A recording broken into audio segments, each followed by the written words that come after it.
Welcome back to another episode of the Chinanna Show, where we speak about everything self-improvement and mental health related. I'm your host, Anna Banana, and today we're going to talk about how to support a spouse in depression. And, remember to like, subscribe, and share if you're listening from Apple Podcasts or Google Podcasts. Remember to leave a like and or comment so that I can reach more people if you find value in this podcast episode. Without further ado, I'm going to go ahead and get into the episode. So clinical depression is the most severe form of depression, and it is also known as major depressive disorder, and it should not be confused with seasonal depression and or depression because of loss or grief. Normally it takes 2 weeks for your doctor to diagnose you, and you have to have like a mood symptom and another symptom that I don't remember, but these symptoms include hopelessness, insomnia, problem sleeping or insomnia, that is sleeping a little bit or sleeping too much, eating a little bit or eating too much is also one of them, anxiety and constant agitation, anger or outbursts, suicidal thoughts, whether frequent or mild, or suicide overall, and unexplained body aches such as belly aches or headaches on a constant basis. So normally you go to the doctor and you have to be experiencing these symptoms for 2 weeks for them to be able to say, okay, you have clinical depression.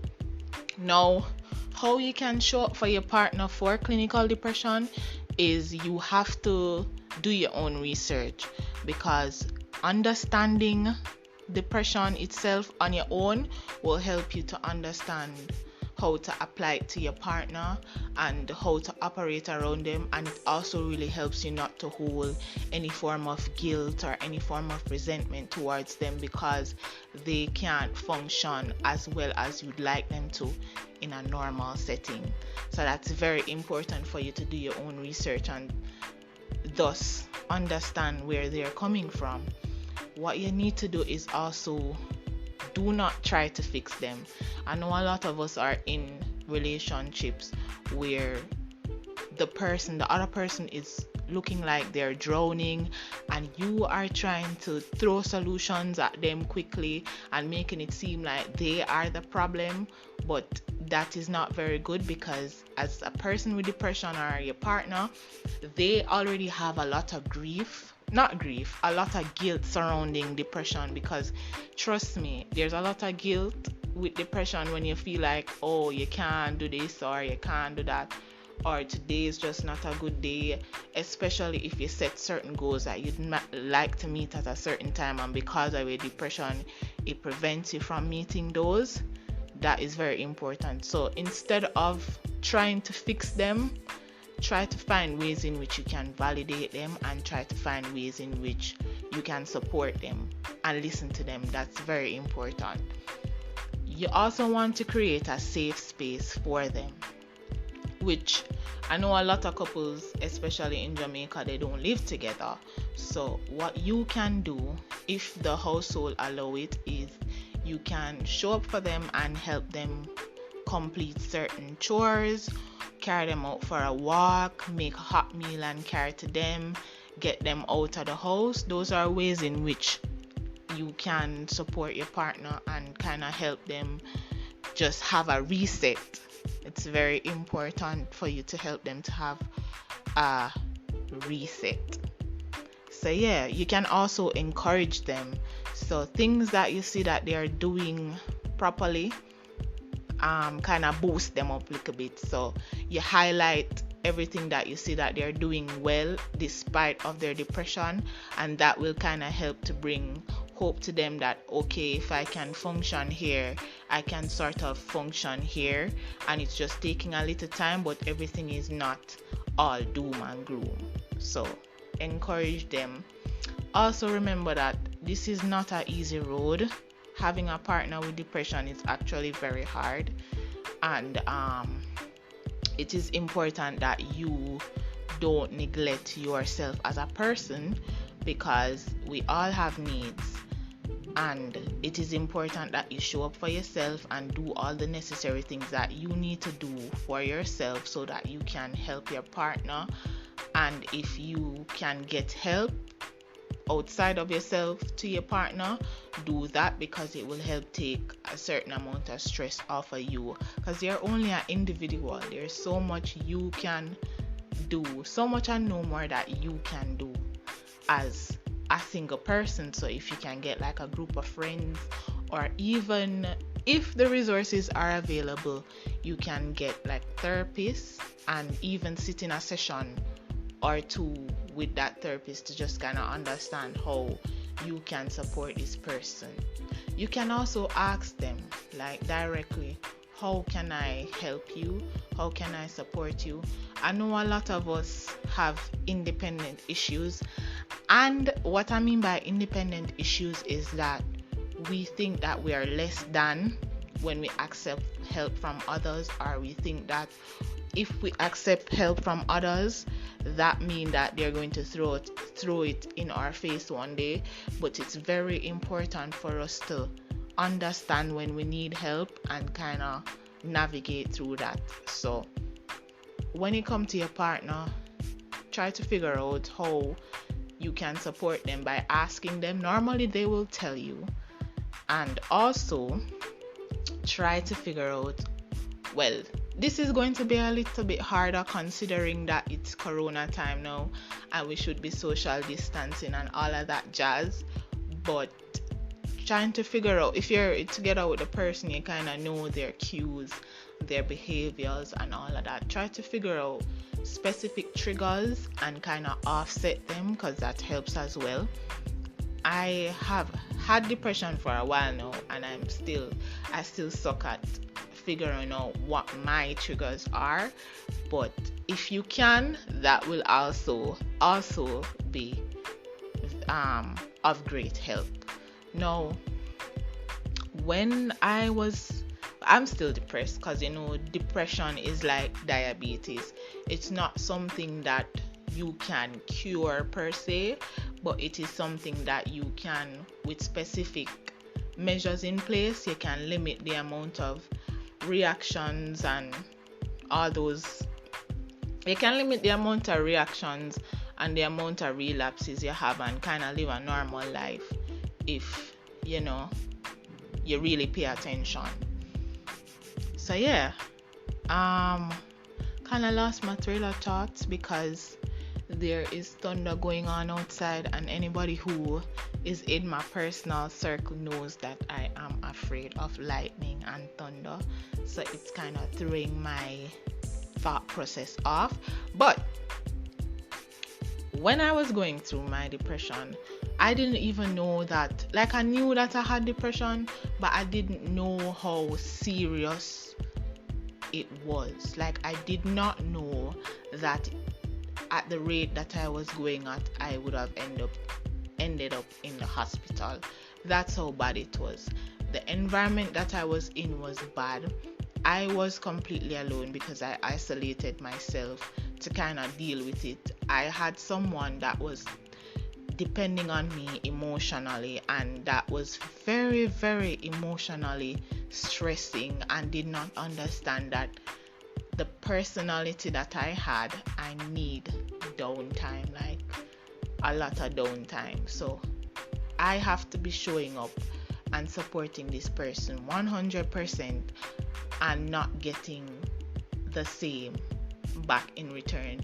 So I'm dealing with a lot of emotional stress in my environment while trying to cope, and then I had work where I had to deal with like a lot of social interaction. So it kind of just threw me for a loop, and then next thing I know, I was in the hospital. So don't be like me. I didn't know that my depression was that bad. I just know that every day I just did not want to be I wouldn't say I didn't want to die, but I just did not want to have to deal with people in my environment. It was very taxing. But after I figured out what I needed to do, I've found that it has become better, And I wish I had someone at the time that have the knowledge that I do to support myself, because you have a lot of people who, it's not a lot of people, but they just don't understand because they're uneducated in that area. So they throw around very meaningless positivity or very toxic positivity when they would say things like, oh, just get up and do it. Or they would say like, you have a lot to be grateful for. There's no reason why you need to feel that way. Or some other bullshit where, Jamaicans or people on a whole try to say, and sometimes it's out of the best intention, but it actually make you feel worse, because you are in an environment and you're seeing everyone doing what they're supposed to do, but you cannot. It can't will your mind to do it, and it's not really your fault. It's like trying to talk to your pancreas and tell it for work, and that's not how life works. But I am glad that, going through what I went through, I was able to figure out how to navigate, and I am at the point where I actually know, like, I might not know my triggers well, but I have enough knowledge to know when my depression is coming on. I know how to handle it, and I put specific things in place to know, okay, I can do this and do that to help myself feel better quickly. I am actually supposed to be on what's that name again? Pills. Antidepressants, yeah. I'm actually supposed to be on antidepressants, but after the overdose and after all of that jazz, I just did not want to have any more drugs in my system. So I just decided that, okay, even if I just 3 times for the week, I go work out. And I find that really, really, it really helped, along with laying off too much processed food. I find that laying off certain processed food, laying off sugar, and trying to eat better, at least one what you wanna call it, one vegetable meal and fruits and all of that, 1 meal a day, it helps. It really does. So it's really, if you want me to make an episode about how to put things in place so that your relapse is very limited, or flare-ups is very limited, I can do that episode. But it is very important for us. It is actually very hard to stay afloat, but the important part is that I actually know how to. And in a lot of people, they don't have the support, and sometimes you have to be, with depression, sometimes you have to be your own support, especially with the time that we're living right now. So that's all I had to say, really. How I would like to be supported if I have depression is that I wish I had somebody who would understand, as in listen for listening's sake. Don't listen just to invalidate what I'm feeling, or like it's some form of debate. That does not help any form of situation, and it does not make me feel safe as a person. So try to implement that with whoever you're dealing with depression. Try to listen and support them. Buy them things that they like, carry them out, get them out of the environment, get them out of the house, and do all the small things that you know will help.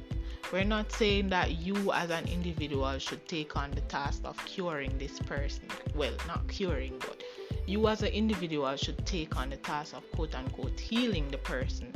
But doing all those little things and letting them know without saying that, hey, there is someone that cares, or hey, there is someone that is willing to show up for you when you need it. It helps to give them some form of hope, and hope is very important for people with depression, because when you have fallen into that cycle, it's hard to kind of get out and see things from a positive perspective. So if you find value in this podcast episode, remember to like, subscribe, and share.